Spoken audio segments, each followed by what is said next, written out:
सामईन कराम, आप सुन रहे हैं एक दिलचस्प कहानी जिसका नाम है कलंदर ज़ात। ये इस सिलसिले की किस्त नंबर 62 है। मुझे उम्मीद है आपको मेरी ये काविश पसंद आ रही होगी।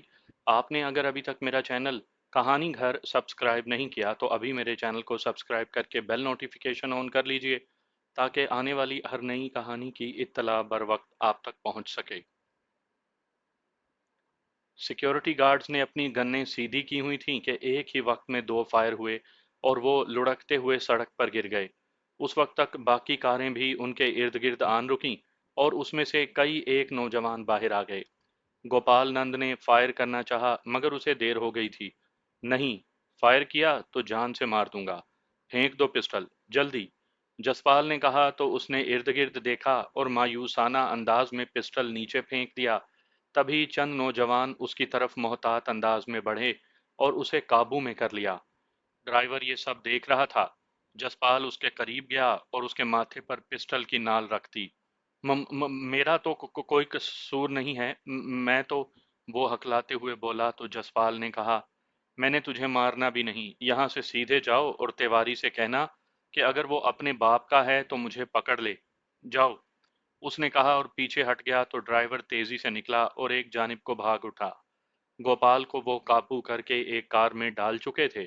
इसके साथ ही टीएस ने कॉल मिलाई और किसी से कहने लगा कि तिवारी का खास कारिंदा पकड़ लिया है, उससे पूछताछ खुद कर लें। फोन करके उसने गोपाल का फोन अपने हाथ में ले लिया। सो जसपाल के बैठते ही वो उसे लेकर चल दिए। वो आशा नगर के इलाके से निकलकर समाता नगर में पहुंच गए। वहां बंगलानुमा एक बड़ा सारा घर था। नौजवान गोपाल को लाकर एक कमरे में फेंक चुके थे। जसपाल, बानीता और टीएस उस कमरे में जा पहुंचे। गोपाल फर्श पर पड़ा था। वो सहमा हुआ था, उसकी आंखों से खौफ छलक रहा था। जसपाल उसके करीब जाकर उकड़ू बैठ गया और उसके सर पर हाथ रखकर बोला, देख, अगर तुझे ये उम्मीद है ना कि तिवारी तुझे बचा लेगा तो ये उम्मीद अब खत्म कर दे। तू जानता है ना कि मैं ऐसा क्यों कह रहा हूं? मैं क्या जानूं? उसने सहमे हुए लहजे में कहा। अबे कुत्ते के बच्चे, तू एक तीर से कई निशाने लगाने का दावा करता है और तुझे पता नहीं? कमाल है भाई, जसपाल ने कहा और एक मुक्का उसकी आंखों के दरमियान दे मारा। वो तड़प उठा। एक लम्हे के लिए उसका सांस ही गुम हो गया। फिर जब उसका सांस बहाल हुआ तो वो कराते हुए बोला, उसने तुझे पकड़ने के लिए 24 घंटे का वक्त दिया है। तभी बानीता कौर गुस्से में आगे बढ़ी और उसकी पसली में ठोकर मारते हुए बोली, हाँ, लेकिन उसे ये नहीं मालूम कि उसकी जिंदगी का अब यही वक्त है और तेरी जिंदगी का भी। मुझे माफ कर दो, मैं सब कुछ भूल जाऊंगा, तिवारी को भी समझा दूंगा। उसने रो देने वाले अंदाज में कहा तो टीएस हंसते हुए बोला, इस बेगैरत का ड्रामा देखो। ओए भड़वी के, तुझे किसी थिएटर में काम करना चाहिए था, वहां ज्यादा कामयाब रहता। ये कहकर उसने जसपाल की तरफ देखा और कहा, इसे हमने नहीं मारना, इसे वो ही मारेगा जिस पुलिस ऑफिसर को ये मारना चाहता था। वो इसकी हड्डियों से और भी बहुत कुछ निकलवाएगा। इस पर वक्त जाया करने की जरूरत नहीं, आओ तिवारी वाला काम करें, उसे बोलो मुर्गा फंस चुका है। चलो, जसपाल ने फौरन कहा और उठ गया। वो तीनों चंद कदम दरवाजे की जानिब बढ़े ही थे कि गोपाल बोला, तुम लोग जो चाहते हो मैं वो करने के लिए तैयार हूं, प्लीज मुझे। उसने मजीद कुछ कहना चाहा था कि बानीता कौर आगे बढ़ी और जोरदार थप्पड़ उसके मुंह पर दे मारा। वो लड़खड़ा कर गिरा। वो उस पर पल पड़ी। वो चीखने लगा। उसकी धुनाई करने के बाद वो बोली, चल लगा फोन अपने उस बेगैरत तिवारी को और उसे बोल कि तू हमारे पास है। उसे कह अपनी फौज भेजे, मैं देखती हूं उसे। ये कहकर वो गालियां देने लगी। जब उसका गुस्सा जरा ठंडा हुआ तो उसने फोन निकाला और फिर रुक कर बोला, मैं जो कह रहा हूं उस पर जरा सोच तो लें। वो रुहासा होते हुए कहने लगा, तुझ पर कम से कम मुझे एतमाद नहीं, कुत्ते पर थोड़ा एतबार किया जा सकता है कि उसे रोटी डालो तो वो काटता नहीं, मगर तेरे जैसे मुनाफिक कब धोखा दे जाएं इस बारे में कुछ भी नहीं कहा जा सकता। तुझसे तो पुलिस वाले ही पूछेंगे। जसपाल ने कहा और कमरे से बाहर निकल गया। वो दोनों भी उसके पीछे बाहर चल दिए। जसपाल को यूं लगा था कि वो अभी सोया था और अभी जाग गया। रात के पिछले पहर उसकी आंख लग गई थी, फिर किसी ने भी उसे जगाया नहीं था। गोपाल नंद को रात ही विनोद राणा खुद ले गया था। उसके साथ उसने क्या किया उन्हें बिल्कुल खबर नहीं थी। वो फ्रेश होकर ड्राइंग रूम में आया तो टीएस और बानीता भी फ्रेश बैठे थे। कुछ खा पी लो तो चलें, बानीता ने उसकी तरफ देखते हुए कहा। तिवारी की कोई खबर? उसने बैठते हुए पूछा। कोई बराह रास्त खबर नहीं है, लेकिन राणा ने यही बताया है कि उसके लोग शहर भर में और खास तौर पे बोरोली में फैले हुए हैं, टीएस ने बताया। क्या ख्याल है? अभी खामोश। उसने कहना चाहा तो टीएस ने उसकी बात काटते हुए कहा, नहीं, हमने उसे कुछ नहीं कहना। 24 घंटे गुजर जाएं, फिर उसके साथ खेलते हैं। ओके, जसपाल ने कहा और फिर इस मौजू पर और कोई बात नहीं की। कुछ देर के बाद वो आनंद पार्क की तरफ जाने के लिए निकल पड़े। दोपहर हो चुकी थी जब वो सभी आनंद पार्क वाले फार्म हाउस के एक कमरे में नौतन कौर, रोनीत कौर, गुरलीन कौर, संदीप सिंह, जसपाल सिंह, टीएस और बानीता कौर जमा थे। उनके सामने अरविंद सिंह खड़ा था। सलमान ने उन्हें वो सारी चीजें मुहैया कर दी थी जो वो चाहता था। वो उन्हें कह रहा था, है तो रिस्क, लेकिन इसका एक छोटा सा तजर्बा हम इसी त्योहारी पर करेंगे। उसका सारा कॉल डाटा मेरे पास आ गया है। शहर के हर कोने से उसे कॉल जाएगी। हमने उसे पकड़ना है, बानीता ने कहा। लेकिन अगर उसके साथ खेल लिया जाए तो कैसा है? उसे भी तो अंदाजा हो कि उसने किन लोगों को छेड़ दिया है, उसने दिलचस्पी से कहा। अरविंद, तुम किसी दूसरे ट्रैक पर सोच रहे हो। ये चूहे बिल्ली का खेल हम अफोर्ड नहीं कर सकते। तुम्हारा असल फोकस ये होना चाहिए कि यहाँ जो यहूदी लॉबी काम कर रही है उस बारे में ज्यादा से ज्यादा मालूमात लो। और दूसरा, हमें अपने धर्म के लिए काम करना है। यही हमारे दो मकासद हैं। बानीता ने उसे समझाया तो वो एकदम से सर हिलाते हुए बोला, ओके, मैं ऐसा ही करूंगा। ये कहकर वो लम्हा भर के लिए खामोश हुआ, फिर रोनीत कौर की तरफ देखकर बोला, तुम बताओ कि अब तक हमने इस बारे में क्या कुछ मालूम किया है। हमारी अब तक की यही कामयाबी है कि हमने तिवारी और उससे मुतल्लिक चंद लोगों के सेल फोन तक रसाई ले ली है। जिस फोन के बारे में हम चाहेंगे, जैसे ही वो कहीं कॉल करेगा हमें यहाँ मालूम हो जाएगा। रोनीत कौर ने कहा। गुड, ये तो बहुत अच्छी बात है। क्या तिवारी का फोन सुन सकते हो तुम? जसपाल एकदम से खुश हो गया। जी, वो बहुत शार्प बंदा है। फोन पर बहुत कम बात करता है। उसके चंद आदमी हैं जो सारा कुछ देखते हैं। मैं उन्हें भी देख रही हूँ, उसने बताया। तो क्या है उनके बारे में? उसने पूछा तो सभी उसकी तरफ मुतवज्जा हो गए। वो गोपाल नंद की गुमशुदगी को बड़ी अहमियत दे रहे हैं, उसने बताया। समझो वो अब माजी है, मैं बताता हूँ कि अब क्या करना है। ये कहकर टीएस ने सब की तरफ देखा, फिर बोला, मैं चंद नाम और फोन नंबर बता देता हूँ, उन्हें देखो। उनमें से कोई ना कोई बंदा सामने आ जाएगा। ये वो लोग हैं जो यहूदी लॉबी के हक में हैं। तुम्हारी राणा से बात हुई? नौतन ने टीएस से पूछा। हाँ, वो काफी पुरुम्मीद है। ठीक है, अब मैं तिवारी को देखता हूँ। मैं और बानीता अभी कुछ देर के लिए निकलते हैं, जसपाल ने उठते हुए कहा। वो दोनों बाहर आ गए। उनका रुख दरिया किनारे की तरफ था। फार्म हाउस से निकलते ही बानीता ने कहा, ये टीएस हमें अपने अंदाज में तो नहीं चला रहा? बिल्कुल, ऐसा ही है। वो जो हमारा सेटअप जालंधर में बनना था, यहाँ बन गया। मेरा ख्याल है कि हमें किसी दूसरी तरफ धकेला जा रहा था और हम इसमें फंस कर रह गए हैं, वो सोचते हुए बोली। फिर क्या कहती हो? जसपाल ने पूछा। देखो, हम जानते हैं कि हम अपने धर्म के लिए कितना काम कर रहे हैं। हम ज्ञानी नहीं बन सकते, लेकिन मुजरिम जरूर बन गए हैं, वो हसरत से बोली। तुम कहना क्या चाहती हो? जसपाल ने हैरत से पूछा तो वो मुस्कुराते हुए बोली, किसी की गेम से निकलकर सिर्फ अपनी गेम करना चाहती हूँ। मुझे मुंबई फतह नहीं करनी, लेकिन अमृतसर पर हुकूमत जरूर करना चाहती हूँ, उसने जसपाल की आंखों में देखते हुए कहा। अभी क्या करना है? उसने पूछा। इन 2 दिनों में तिवारी का फैसला करो और यहूदी लॉबी में दहशत फैला दो। दोनों तरफ के अहम बंदे मारो। मुंबई में अपनी जितनी कुवत बची है जमा करो। फिर जो हलचल होगी देखा जाएगा कि हम उसे अपने मकसद के लिए कैसे इस्तेमाल करते हैं। ये कहते हुए बानीता कौर की आंखों में गजब उतर आया था। ठीक है, जसपाल ने कहा, तो वो उसकी तफसीलात तय करने लगे। लाहौर पर रात के साए फैल चुके थे। मैं दूसरी मंजिल पर अपने कमरे में बैठा सोच रहा था। कुछ देर पहले सभी ने डिनर लिया तो वहीं इंसानी हकूक की तंजीमों के बारे में जो मालूमात मिल चुकी थी, उस बाबत काफ़ी गुफ्तगू हुई थी। मैं इसी बारे में सोच रहा था। मुझे टीएस की इंफॉर्मेशन का भी इंतज़ार था। मैं यूं ही महज शक में किसी पर धावा बोलने वाला नहीं था। मैं किसी सिरे तक पहुंचना चाहता था। وہ सब अपना अपना काम कर रहे थे। ऐसे में मेरे सेल फोन पर छाके की कॉल आ गई। मैंने फोन रिसीव किया तो वो बड़े जब्त के साथ हाल अहवाल पूछने लगा। तुझे हुआ क्या है छाके? मैंने उससे पूछ लिया तो वो लहजे को नरम रखते हुए बोला, कुछ नहीं, बस कल से सोया नहीं, इसलिए आवाज भारी है। मुझे सच बताओ, तुझे क्या हुआ है? मेरा तजस्सुस बेदार हो गया तो उसी नरम लहजे में वो बोला, यार, ये तो पूछ ले कि मैंने फोन क्यों किया है। चल बोल, क्या बात है? मैंने कहा, असल में कल से अम्मा की तबीयत कुछ अच्छी नहीं। वो कहती तो नहीं, लेकिन मुझे एहसास है कि वो तुझे याद करती हैं, उसने बताया। छाके, मुझे सीधी बात बता। मुझे और ही कुछ शक होने लगा था, इसलिए मैंने तेजी से पूछा, तू तो एवें ही घबरा गया है, यही मौसमी बुखार हो गया था। मेरा ख्याल है कि अगर तुम मसरूफ नहीं हो तो एक चक्कर नूर नगर का लगा लो। अम्मा का ध्यान भी जरा बट जाएगा और हम भी तुमसे मिल लेंगे। उसने इस लहजे में कहा जैसे वो मुझसे शिकवा कर रहा हो। मैंने चंद लम्हे सोचा और फिर कहा, ठीक है, मैं अभी निकलता हूँ। मैं इंतजार करूंगा, उसने कहा और फोन बंद कर दिया। तब मुझसे ज्यादा देर बैठा नहीं गया, मैं नीचे आया। जुनेद उस वक्त बाहर जाने के लिए कंट्रोल रूम से निकला था। वो मुझे देख कर रुक गया। किधर जा रहे हो? मैंने पूछा। यहीं मार्केट तक, मुझे कुछ। उसने जवाब दिया तो मैंने कहा, तुम तैयार हो जाओ, हम अभी कहीं चल रहे हैं।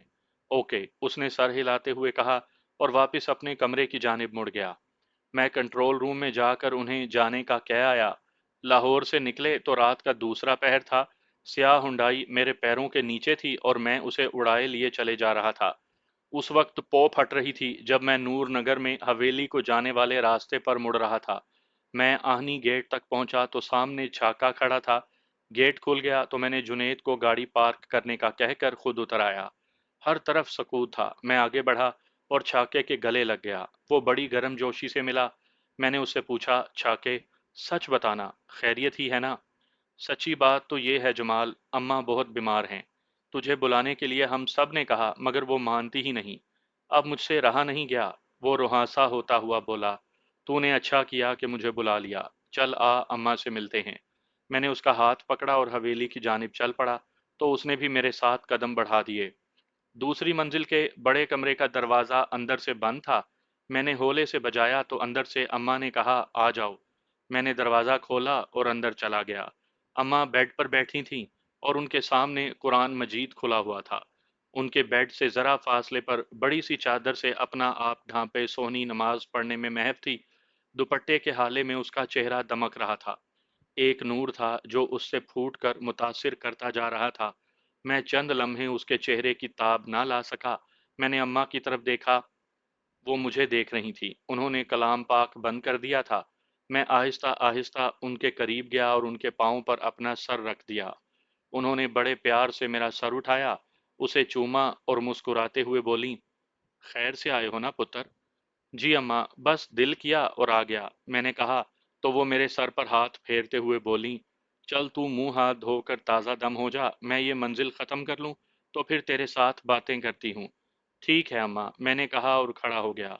कमरे से निकलते हुए मैंने एक निगाह सोनी पर डाली और बाहर आ गया।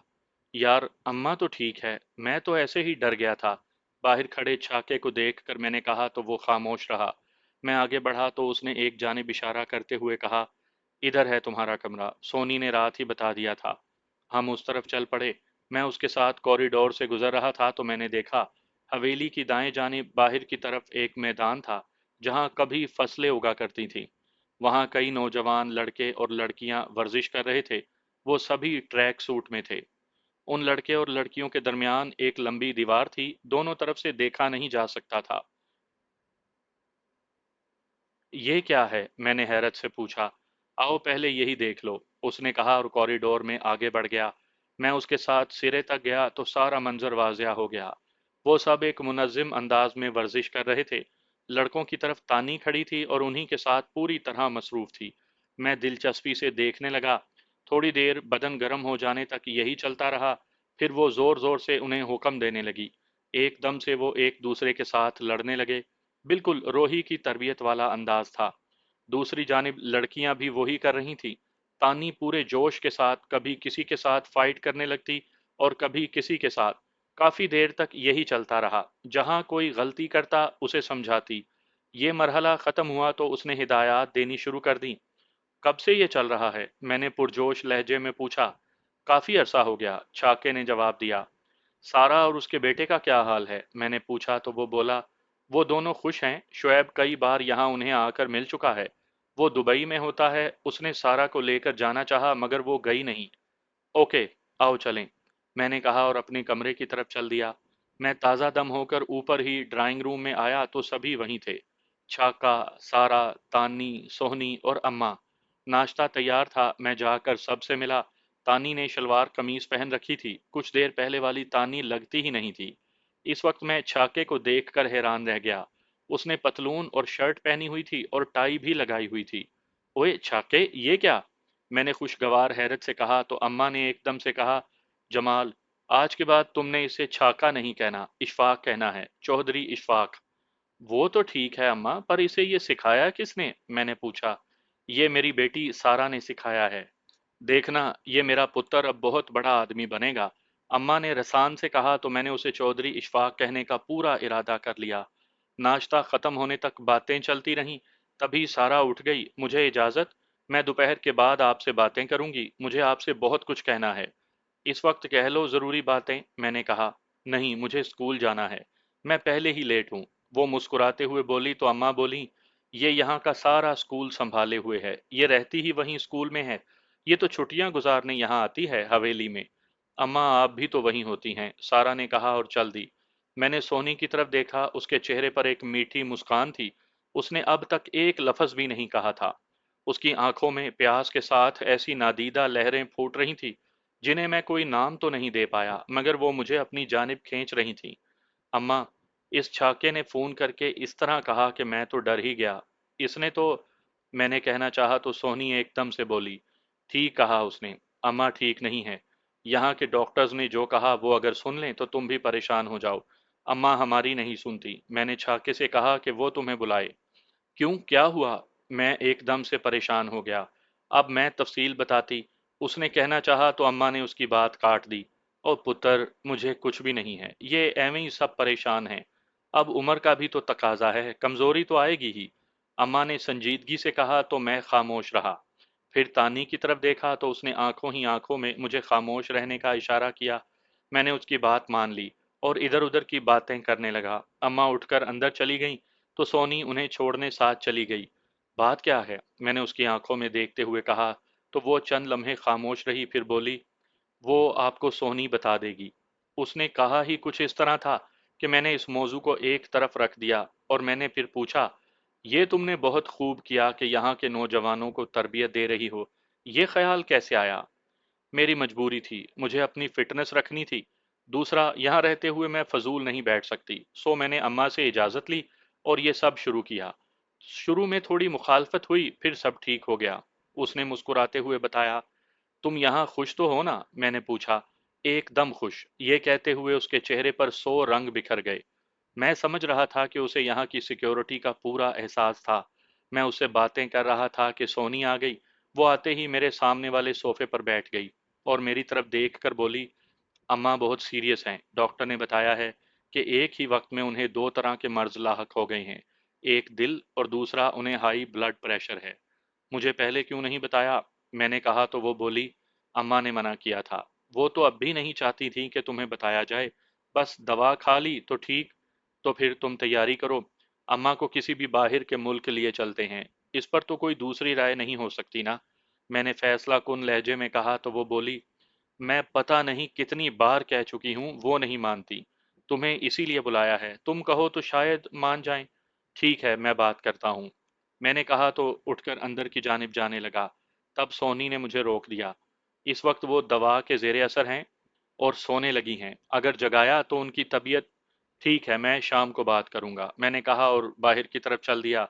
मेरे पीछे ही तानी भी उठाई। चौधरी इशफाक मेरे इंतजार में था। हम नीचे ड्राइंग रूम में आ गए। कुछ देर बैठने और वहां के बारे में मालूमात लेने के बाद मैं और इशफाक सारा का स्कूल देखने चल पड़े। वापसी पर एकदम से मुझे ख्याल आया कि मैंने मुसाफिर शाह के थड़े पर मुसाफिरों के लिए कुछ सहूलियात मुहैया करने को कहा था। इशफाक ने वहां काफी काम करवा दिया था। मैंने उस काम के बारे में पूछा तो उसने कार का रुख उधर मोड़ते हुए कहा, चल उधर का भी एक चक्कर लगा लें, तू खुद ही देख ले क्या कुछ किया है, जो रह गया हो वो बता देना। उसने वहां काफी काम करवा दिया था।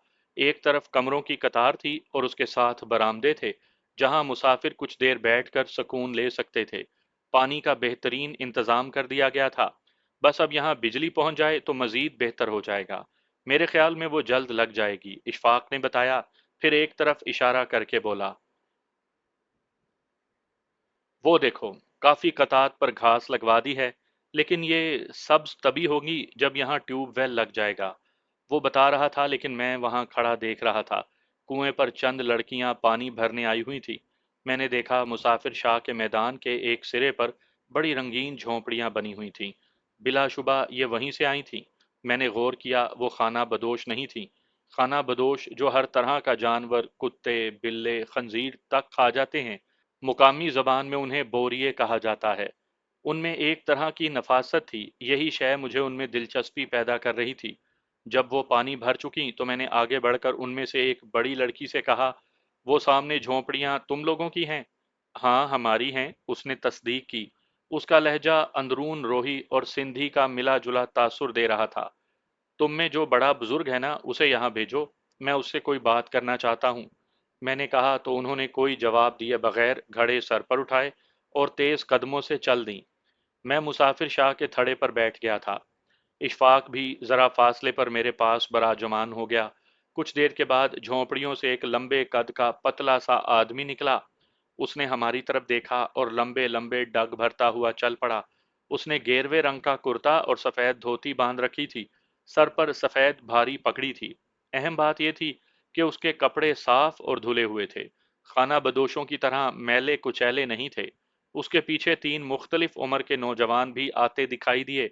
उसकी बड़ी बड़ी सफेद मूछें और बेतहाशा दाढ़ी उसके पतले चेहरे पर अजीब सी लग रही थी। वो तीनों नौजवान उसके पास खड़े हो गए। उन्होंने दोनों हाथों को जोड़कर प्रणाम किया। वो हिंदू थे। बूढ़े का नाम रामलाल था, वो जोगी था। वो लोग 2 हफ्तों से वहां ठहरे हुए थे। एक बात मैंने महसूस की, जब तक वो अपना तारुफ करवाता रहा, इस दौरान वो मुझे गहरी निगाहों से देखता रहा। इतनी गहरी निगाह कि मुझे एहसास हो गया कि उसके अंदाज में एक तरह का गरूर है। चंद लम्हे के बाद वो रोही और सिंधी मिले जुले लहजे में बोला, जी हजूर, फरमाएं, किस लिए बुलाया? तुम लोग यहाँ कैसे? मैंने दिलचस्पी से पूछा। अगर आपको हमारे यहाँ रहने पर एतराज है तो हम आज ही चले जाते हैं। उसने लहजा मुअद्दब रखा, लेकिन उसमें एक खास अक्खड़पन था। मुझे यहाँ तुम्हारे डेरा लगाने पर एतराज नहीं। मैंने यहाँ मेले के अलावा कभी किसी खाना बदोश का डेरा नहीं देखा। इसलिए तुमसे पूछ रहा हूँ कि तुम यहाँ कैसे? कोई खास मकसद है इस इलाके में आने का? मैंने उसकी आंखों में देखते हुए पूछा, जो किसी सांप की तरह चमक रही थीं। वो कुछ लम्हे खामोश रहा, फिर उसी लहजे में बोला, मैं एक जोगी हूँ। मैं खास सांपों को पकड़ने के लिए मुख्तलिफ इलाकों का सफ़र करता रहता हूँ। यहाँ मैं एक खास किस्म के सांप की तलाश में आया हूँ। मुझे पता चला है कि वो यहाँ पाया जाता है। उसने मुअद्दब लहजे में कहा, क्या वो सांप यहाँ मिला? मैंने पूछा। उसकी मौजूदगी के आसार तो हैं, लेकिन 2 हफ्ते हो गए, वो हमें दिखाई नहीं दिया। पूरी कोशिश के बाद भी उसे तलाश नहीं कर पाए हैं। इस बार वो जरा अजीब से लहजे में बोला, जैसे बेबस हो गया हो। क्या वो इतना ही नायाब सांप है जिसकी तलाश तुम्हें यहाँ तक ले आई? मैंने पूछा। हाँ, वो इतना ही नायाब है, लेकिन लगता है वो अब यहाँ नहीं है। मेरे आते ही शायद ये जगह छोड़कर चला गया है, उसने कदरे फखरिया लहजे में बताया। मतलब वो सांप तुमसे डर गया और यहाँ से भाग गया, यही कहना चाहते हो ना? मैंने पूछा। लगता तो यही है, उसने भी मुस्कुराते हुए कहा। ऐसी क्या बात है तुम में? मैंने उसमें दिलचस्पी लेते हुए पूछा। इस रुए जमीन पर कोई ऐसा सांप नहीं है जो अपने जहर से मुझे नुकसान पहुंचा सके। सुना है उस सांप का जहर बहुत तेज है, इतना तेज कि जैसे ही वो किसी बंदे को डसता है, उसका जिस्म फटने लगता है। ज्यादा से ज्यादा 2 मिनट में उसका खात्मा हो जाता है। मैं देखना चाहता हूं कि उसका जहर मुझ पर असर करता है कि नहीं। जोगी ने यह कहते हुए लाशऊरी तौर पर अपनी मूंछ पर हाथ फेरा। उस सांप की तलाश तुम्हें इसलिए है कि तुम उसके जहर पर तजर्बा कर सको? मैंने पूछा तो वो चंद लम्हे खामोश रहने के बाद बोला, हाँ, एक तो तजर्बा करना था, दूसरा। ये कहते हुए वो एकदम से रुक गया। लम्हे भर के बाद बोला, जब वो सांप ही नहीं है तो उसका जिक्र कैसा? वैसे भी आजकल में हम जाने वाले हैं। तुम्हें तो वो सांप नहीं मिला, लेकिन अगर मैं वो सांप यहाँ बुला लूं तो क्या फिर खुद को डसवाओगे? मैंने कहा तो उसने शदीद हैरत से मेरी तरफ देखा। चंद लम्हे उसी कैफियत में रहा तो मैं बोला, मैं देखना चाहूंगा कि उस सांप के काटने से बदन कैसे फटता है। हजूर, ये आप बहुत बड़ी बात कर रहे हैं। उसने यूं कहा जैसे मैं पागल हूं, और यूं ही बढ़ में कह रहा हूं। उसके लहजे में तेज तंज था। अगर मैं बुला लूं तो? मैंने इसरार करते हुए कहा। तो वो हैरत से मुझे देखने लगा, फिर धीमे से लहजे में बोला, हाँ बुला लें। मैंने एक निगाह पूरे मैदान पर डाली। एक तरफ चटियल मैदान, एक तरफ टीले, और दो तरफ झाड़ियां और दरख्त उगे हुए थे। मैं चंद लम्हे देखता रहा। मुझे लगा कि मेरे अंदर से कोई कुवत इस सारे मैदान में फैल रही है। ज्यादा वक्त नहीं गुजरा था कि एक सांप तेजी से रेंगता हुआ थड़े की जानिब आ रहा था। मैंने खुद पहली बार ऐसा सांप देखा था। उसका रंग हल्का नीला, जिसमें कहीं कहीं स्याह धब्बे थे। वो ज्यादा से ज्यादा 3 फुट का रहा होगा। पतला सा चमकता हुआ सांप, जिस पर निगाह नहीं टिक रही थी। वो थड़े से कुछ फासले पर आकर रुक गया। मैंने वाज़ेह तौर पर उस जोगी के मुंह से हैरत ज़दा आवाज़ निकलती हुई महसूस की। तभी मेरे करीब इशफाक ने होले से कहा, ये क्या है? मैंने उसकी तरफ तवज्जा नहीं दी, बल्कि जोगी की तरफ देख कर पूछा, यही है वो सांप? इसी की तलाश थी तुम्हें? यही है सांप, मैं इसी की तलाश में यहाँ तक आया हूँ। उसने जोश भरे लहजे में कहा तो मैं बोला, चलो अब इसे खुद को डसवाओ। मैं देखना चाहता हूँ कि ये तुम्हारा दावा सच्चा है या झूठा। मेरे यूं कहते ही वो साथ खड़े तीनों नौजवान एकदम से बोल पड़े। ये उनकी इज़तरारी कैफियत थी। मुझे कुछ समझ में न आया कि वो क्या कह रहे हैं। तभी एक नौजवान ने कहा, नहीं गुरुजी, ये बड़ा जहरीला सांप है।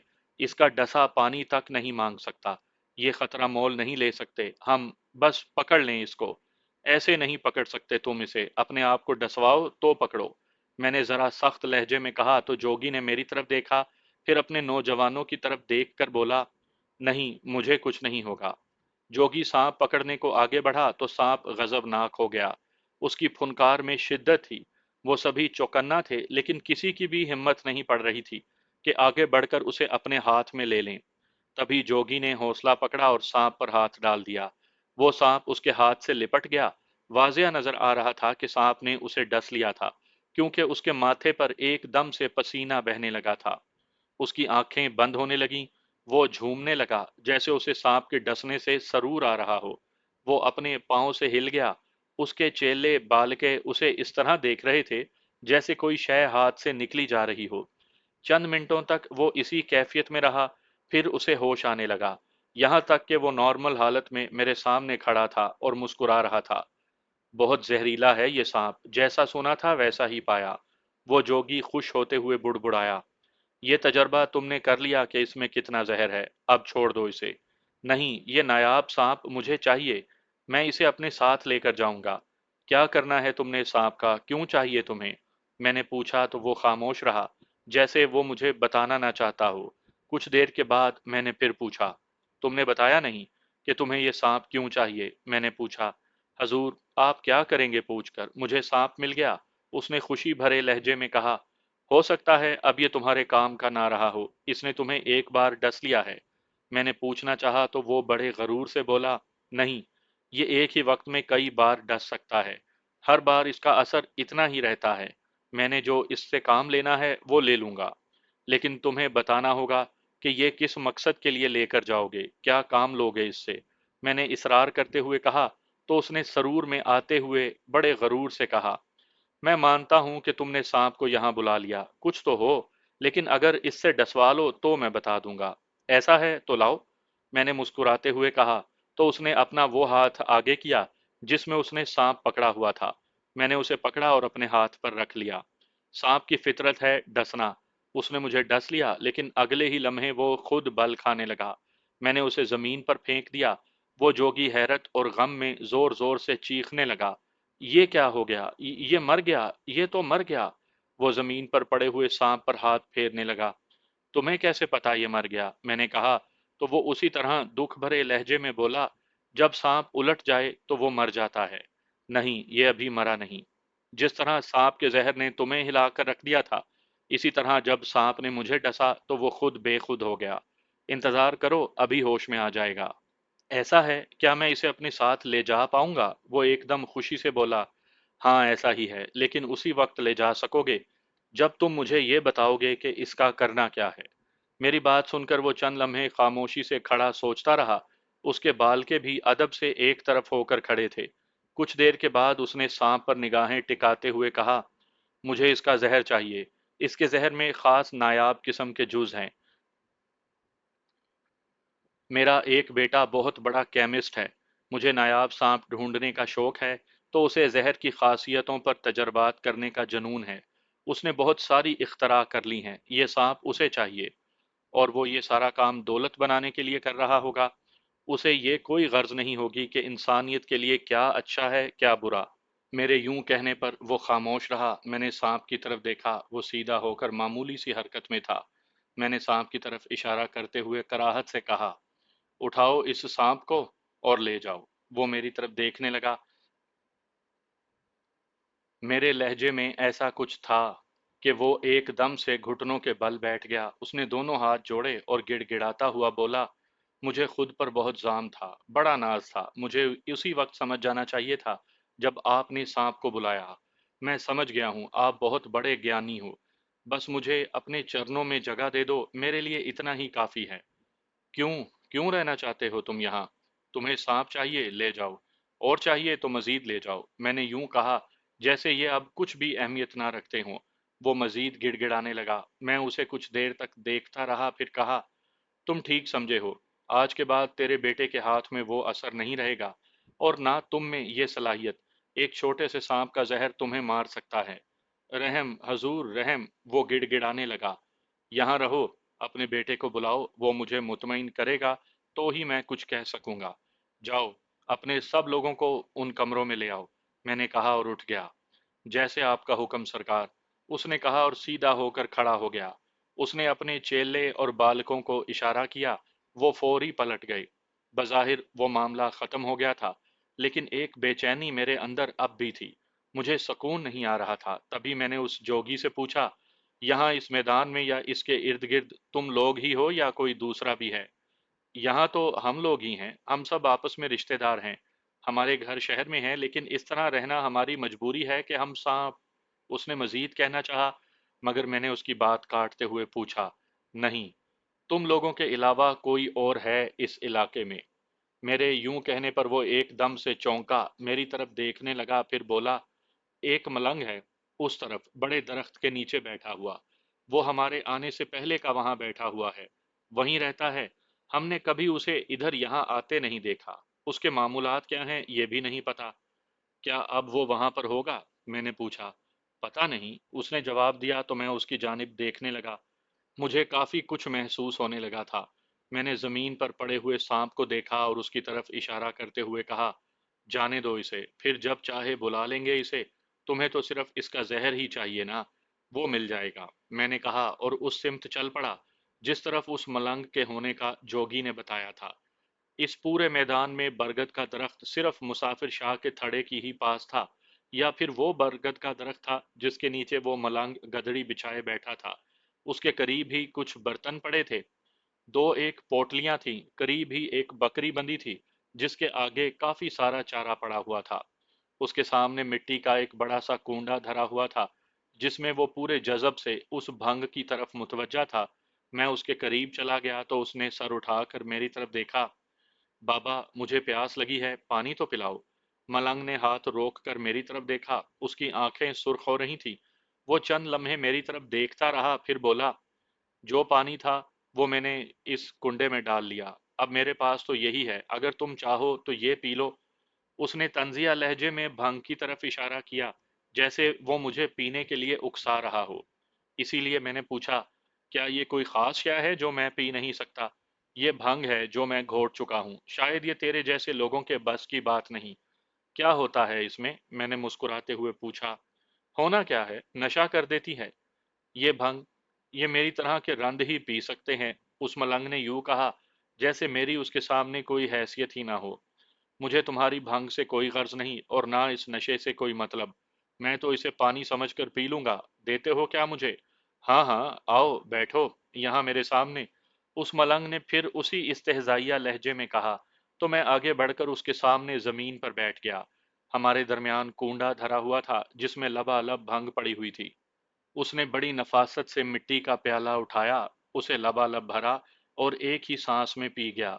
दूसरा भरा और मेरी तरफ बढ़ाते हुए बोला, ये लो जामे फलक शेर, लेकिन फलक से गिर न जाना, ये रुंदी की तौहीन है। उसने मुझे यूं मुतनबा किया जैसे वो मुझे गिराने पर तुला हुआ हो। मैंने वो मिट्टी का प्याला पकड़ा और उसमें पड़ी फलक शेर को पी गया। अब उसकी बारी थी, उसने प्याला भरा और पी गया। इस तरह हमने चार चार प्याले 1 घंटे में खत्म कर लिए। मलंग की आंखें सुर्ख बूटी की मानिंद हो चुकी थी। वो झूमने लगा था तो मुझे एहसास हो गया कि अब ये पूरे नशे में है। आधे से ज्यादा कोंडा भंग से भरा हुआ था। मैं उसके झूमने पर मुस्कुरा दिया और पूछा, बाबा जी कहाँ पर हो, कौन सा आसमान है? मलंग ने मुश्किल से आंखें खोली और नीमबाज आंखों से मेरी तरफ देखा और नशे में लुथड़े हुए लहजे में बोला, मैं एक नया आसमान बना रहा हूँ। वो इससे ज्यादा और कुछ न कह सका। तब मैंने कहा, बाबा जी आप अकेले अकेले ही नया आसमान बना रहे हैं, मुझे भी तो साथ शामिल कर लो। मलंग मेरी बात सुनकर चौंक गया। उसने सर झटकते हुए पूछा, क्या तुम्हारी सैर अभी शुरू नहीं हुई? नहीं बाबा जी, मेरी तो अभी तक प्यास भी नहीं बुझी।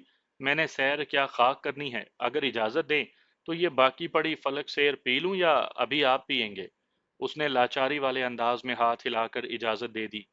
अब इससे ज्यादा पीने की मेरी गुंजाइश नहीं, तुम अगर पी सकते हो तो पी लो। मैंने एक बार फिर उस गिरते हुए मलंग को देखा, फिर प्याले और कूंडे को। मैंने कूंडा उठाया और मुंह को लगाकर पीने लगा। कूंडा खाली करके जब मैंने रखा तो वो मलंग आंखें फाड़े मेरी तरफ देख रहा था। उससे बर्दाश्त नहीं हो पा रहा था। लगता था कि मेरे पीने से ही उसे नशा हो गया है। वो हैरत की इंतहा पर था मगर कोई बात नहीं कर पा रहा था। यहाँ तक कि उसका झूमना बंद हो गया और वो बाएं करवट जमीन बोस हो गया। मैंने इर्द गिर्द देखा, मुझे एक घड़ा दिखाई दिया। मैं उस घड़े की तरफ बढ़ा ताकि पानी ले सकूं, मगर वो खाली था। मैंने पानी के लिए इधर उधर देखा लेकिन मुझे पानी नहीं मिला। मेरी निगाह करीब बंधी हुई मलंग की बकरी पर पड़ी। मैंने प्याला उठाया और बकरी का दूध धोने लगा। आधे से ज्यादा प्याला भर गया। मैं वापस उस मलंग के पास आया और दूध का प्याला उसके होंठों से लगाया। उसने आंखें खोलीं और फिर कुछ कहे बिना दूध पीने लगा। प्याला खाली हुआ तो मैंने अलग रख दिया और इंतजार करने लगा कि वो कब होश में आता है। तकरीबन आधे घंटे के बाद उसे होश आ गया, लेकिन उसकी हैरत अभी तक कम नहीं हुई थी। वो कभी खाली कूंडे की तरफ और कभी मेरी जानिब देख रहा था। उसके लबों से बात नहीं निकल रही थी। मैं उसकी तरफ देख रहा था और इस इंतजार में था कि वो कुछ कहे। तभी उसने पूछा, तुम्हें कुछ नहीं हुआ? नहीं, मैंने हंसते हुए कहा। ये कमाल तो बला नोश रंद का है। मैं तुमने इसे कैसे हासिल किया? उस मलंग ने आजिजी भरे लहजे में पूछा। मैं समझा नहीं तुम क्या पूछ रहे हो और ये रुंद क्या होता है? मैंने जानबूझकर उससे सवाल किया। रुंद मतलब वो जो बिला नोश हो, जो नशे पर काबू पा ले, मलंग ने कहा। नहीं, मेरे नजदीक रुंद वो होता है जो नशे में से होश हासिल कर लेता है। मेरे लिए ये रुंदी कोई मायने नहीं रखती। मैंने उसे बताया तो वो हैरत से बोला, लेकिन तुम्हें नशा क्यों नहीं हुआ? जबकि मैं तो 4 प्यालों ही में अपना नशा पूरा करता हूँ। इतनी ज्यादा तो कोई बर्दाश्त नहीं कर सकता जितनी तुम पी गए हो। तुम क्या चाहते थे? मैंने संजीदगी से पूछा। मैं तुम्हें गिराना चाहता था। मैंने समझा था कि तुम 1-2 प्यालों में गिर जाओगे। उसके एतराफ पर मैंने उसे मजीद तंग करना मुनासिब नहीं समझा और पर्दे ही में कहा, मुझे इसलिए नशा नहीं होता कि मैंने शराबे इश्क पी हुई है, जो शराबे तहूरा के नाम से मशहूर है। ये कौन सी शराब है? मैंने तो नहीं सुनी। मैं ये पीना चाहता हूँ ताकि मैं भी तुम्हारे जैसा कमाल हासिल कर सकूं, उसने कहा। उसके यूं कहने पर मैं मुस्कुरा दिया और बोला, ये ऐसे नहीं मिल जाती, इसके लिए थोड़ा वक्त लगाना पड़ता है। क्या तुम मेरे कहने पर सब्र कर सकोगे? जैसे आप कहो, उसने आजिजी से जवाब दिया। तो मैंने उसे सख्ती से कहा, वो सामने बाबा मुसाफिर शाह का थड़ा देख रहे हो? उसने निगाह उठाकर थड़े की जानिब देखा और असबात में सर हिला दिया। जी जी, देख रहा हूँ। तो चलो वहां जाओ और रोजाना सुबह से शाम तक वहां झाड़ू लगाया करो। तेरे नशे का बंदोबस्त करते हैं। ठीक है, मैं चला जाऊंगा, उसने काफी हद तक बेपरवाही में कहा। नहीं, अब तुम नहीं भी जाना चाहोगे तो मैं वहां पर रखूंगा। اٹھو ورنہ لے جانے والے تجھے یہاں سے لے جائیں گے۔ میں نے کہا تو وہ میری طرف دیکھنے لگا۔ جاتا ہوں، یہ کہہ کر وہ اٹھ گیا۔ وہ اپنی چیزیں اٹھانے لگا، پھر اس نے اپنی بکری کھولی اور سارا ساز و سامان اکٹھا کر کے کاندھے پر رکھا اور تھڑے کی جانب چل دیا۔ میں اس کے پیچھے پیچھے ہی تھا۔ ہم واپس مسافر شاہ کے تھڑے پر آ گئے۔ جوگی اور اس کے ساتھ جو لوگ تھے وہ بھی وہیں آ گئے ہوئے تھے۔ انہوں نے ان کمروں کے نزدیک اپنی جھونپڑیاں لگانا شروع کر دی تھیں۔